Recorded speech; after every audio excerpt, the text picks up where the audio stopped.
1999 में एक 14 साल की लड़की हांगकांग पुलिस स्टेशन आती है ये क्लेम करते हुए कि उसके पीछे एक आत्मा पड़ी हुई है। एक ऐसी औरत की आत्मा जिसे इलेक्ट्रिक वायर से बांधकर 30 दिन तक टॉर्चर किया गया था एंड जिसके टॉर्चर एंड मर्डर के पीछे इस 14 साल की लड़की का भी हाथ था। और इन्वेस्टिगेशन के बाद पुलिस को एक ओवरसाइज्ड हेलो किटी डॉल में उस औरत का डिकैपिटेटेड हेड मिला जिसकी आत्मा उस लड़की को हॉन्ट कर रही थी। Today I will tell you about Hong Kong's infamous and disturbingly brutal the Hello Kitty murder case.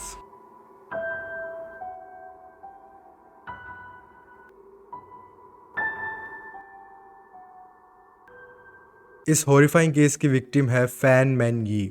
Fan Man Yi की लाइफ बचपन से ही बहुत मिजरेबल थी और ये मिजरी शुरू हुई जब फैन के माँ बाप ने बचपन में ही उसे अबैंडन कर दिया था। They left their own baby stranded with no one to look after her. तो फैन का सारा बचपन एक गर्ल्स ऑर्फनेज में ही गुजरा था एंड आप लोगों को पता ही है it's not a nice place for a child to grow up in, specially in 80s and 90s। जब फैन 16 साल की हुई तो ऑर्फनेज को लगा कि अब वो इतनी बड़ी हो चुकी है कि खुद कमा सके, तो उन्होंने उसे धक्के मारकर ऑर्फनेज से बाहर निकाल दिया। तो फैन के पास अब ना ही कोई शेल्टर था, ना ही फूड एंड ना ही उसका कोई रिलेटिव था जिसके पास जाके वो रह सके एंड उसके पास कोई रियल स्किल्स भी नहीं थी कि कोई उसे डिसेंट जॉब दे सके। Fan found herself out in the streets. उसने अपने सर्वाइवल के लिए जो भी बन पाया किया एंड इसी सब के बीच में she got addicted to narcotics. और फिर इसी ड्रग एडिक्शन को सेटिस्फाई करने के लिए एंड अपने सर्वाइवल के लिए उसने छोटे मोटे क्राइम्स करना शुरू कर दिए। She even turn to prostitution. यहाँ तक फैन की लाइफ बचपन से ही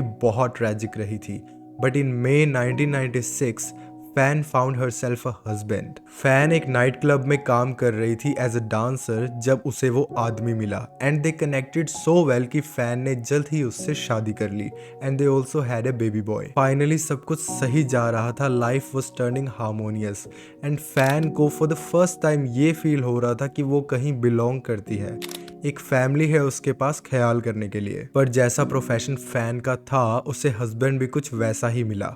he was an addict and let me just say their relationship was not smooth sailing। उनके नेबर्स इस बात के गवाह थे कि उनके घर से हमेशा ही लड़ने और झगड़ने की आवाजें आती रहती थी। पर अब फैन ने डिसाइड कर लिया था कि वो अपनी लाइफ वापस ट्रैक पे लाएगी अपने बेटे के लिए। उसने जाकर एक नाइट क्लब होस्टेस की जॉब सिक्योर कर ली एंड उसने अपने ड्रग एडिक्शन को भी कंट्रोल करने की पूरी कोशिश की। अब कुछ समय के लिए चीजें बहुत अच्छी चल रही थी, फैन अपनी लाइफ को वापस ट्रैक पे भी ले आई थी। It would have been a smooth sail from there, but she made one fatal mistake। 1997 में फैन एक आदमी से मिली जिसका नाम था चान मान लॉक।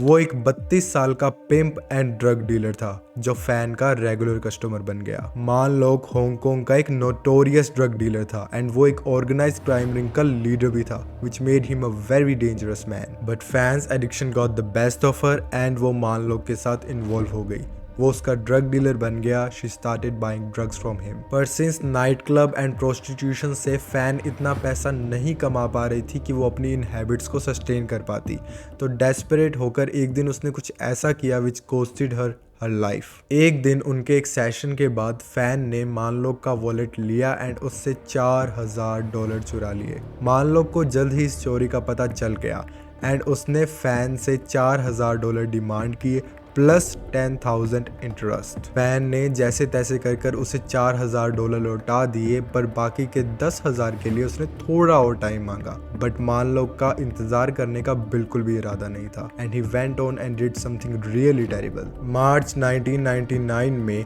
मानलोक ने अपने 2 गूंस लियोंग शिंग चौ एंड लियोंग वायलन को भेजा जो फैन मैन यी को किडनैप करके उसके पास ले गए। और फिर मानलोक ने अपने कुछ फ्रेंड्स एंड एसोसिएट्स को अपने अपार्टमेंट पर बुलाया फैन मैन यी को सेक्सुअली वायलेट करने के लिए एंड उसे जैसे उनकी मर्जी हो वैसे यूज करने के लिए, जिसके लिए उन्होंने मानलोक को पे किया। पहले उसका प्लान था कि वो इसी तरह से अपने सारे पैसे रिकवर कर लेगा, बट कुछ ही सेशन बाद उसने ये डिसाइड किया कि सिंपली फैन को यूज करके पैसे रिकवर करने से कुछ नहीं होगा। वो उसे पनिश करके एक एग्जाम्पल सेट करेगा ताकि फ्यूचर में कोई भी लड़की उससे पैसे चुराने की हिम्मत ना करे। And that's when things got disturbingly horrific. Man Lok और उसके दोनों गूंस फैन मैन यी को एक 3rd फ्लोर अपार्टमेंट में ले गए ग्रैनविल रोड पर, जहां उन्होंने फैन को इलेक्ट्रिकल वायर से बांध दिया एंड उसे ब्रूटली मारना शुरू कर दिया।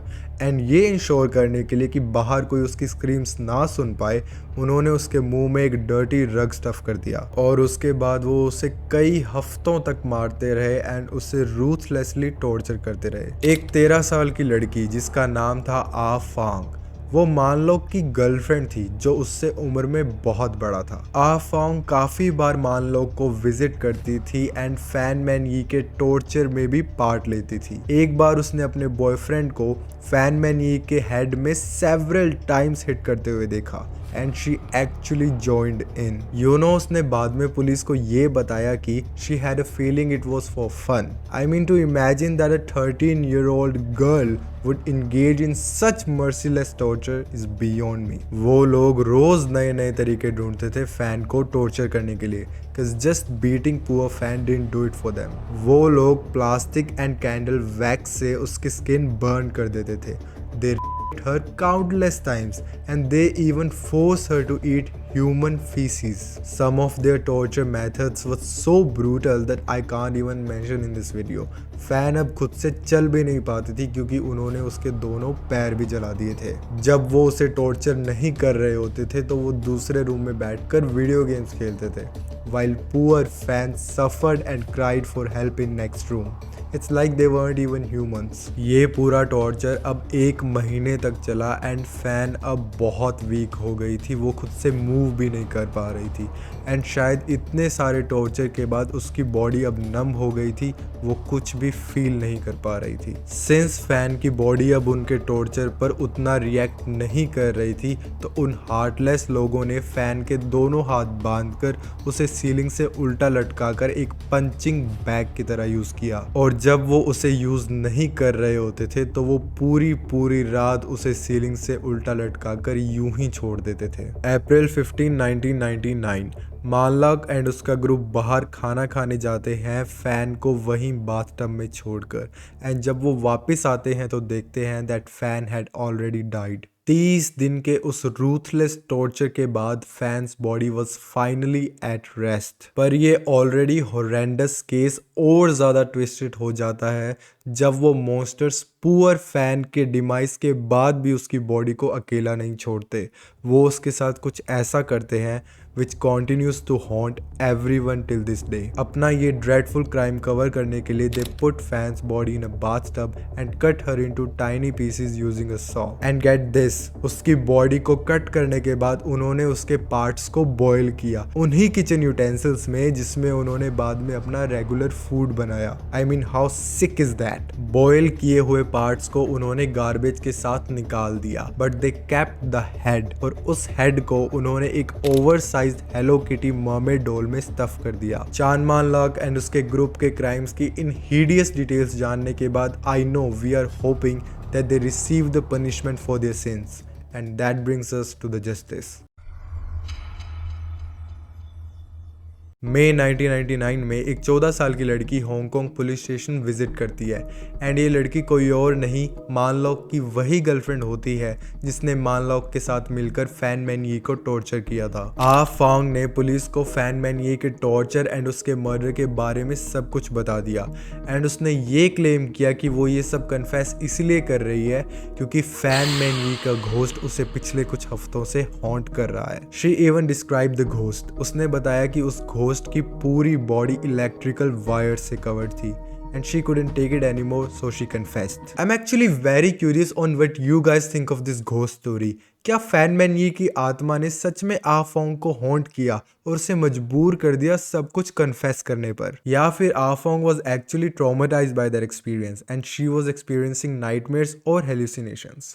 Let me know in the comments. Police को उस अपार्टमेंट में सारा एविडेंस मिल गया एंड उन्होंने मानलाक एंड उसके दोनों गूंस को अरेस्ट कर लिया और आ फोंग ने उनके अगेंस्ट टेस्टिफाई किया एंड पुलिस को इम्पोर्टेंट एविडेंस भी प्रोवाइड कराया, इसलिए she was set free. Man Lok and उसके गूंस ने टॉर्चर एंड मर्डर के एलिगेशंस को कंप्लीटली डिनाई कर दिया एंड उनके डिफेंस लॉयर्स ने ये क्लेम किया कि फैन मैन ये ड्रग ओवरडोज की वजह से मर गई एंड उन्होंने उसकी बॉडी इसलिए चॉप की क्योंकि उन्हें डर था कि कहीं इस ड्रग ओवरडोज से हुई डेथ का ब्लेम उन पर ना जाए। अनफॉर्चुनेटली फैन मैन ये के रिमेनिंग बॉडी पार्ट्स की हालत की वजह से एग्जामिनर्स ये नहीं जान पाए कि उसकी डेथ किस वजह से हुई और इसी वजह से जूरी ने उन सबको फर्स्ट डिग्री मर्डर के लिए ना चार्ज करके मैनस्लॉटर के लिए कन्विक्ट किया एंड उन सबको लाइफ सेंटेंस मिला with the possibility of parole in 20 years. पर ये स्टोरी इस सेंटेंसिंग के साथ खत्म नहीं होती।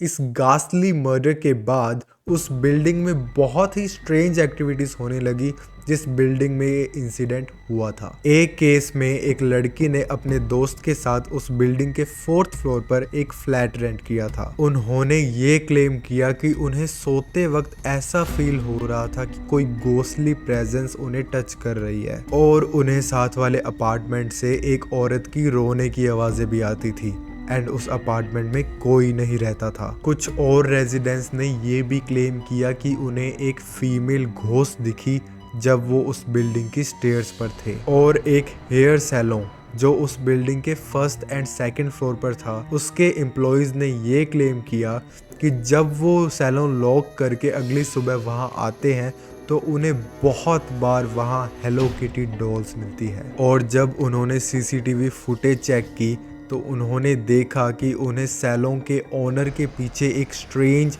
शैडोई फिगर नजर आई जब वो ओनर सैलून को लॉक करके वहां से जा रहा था। ऐसी ही स्टोरीज की वजह से उस बिल्डिंग में कोई भी रहना नहीं चाहता था एंड जो वहां ऑलरेडी रहते थे they moved out and hence the building remained empty until it was demolished in 2012।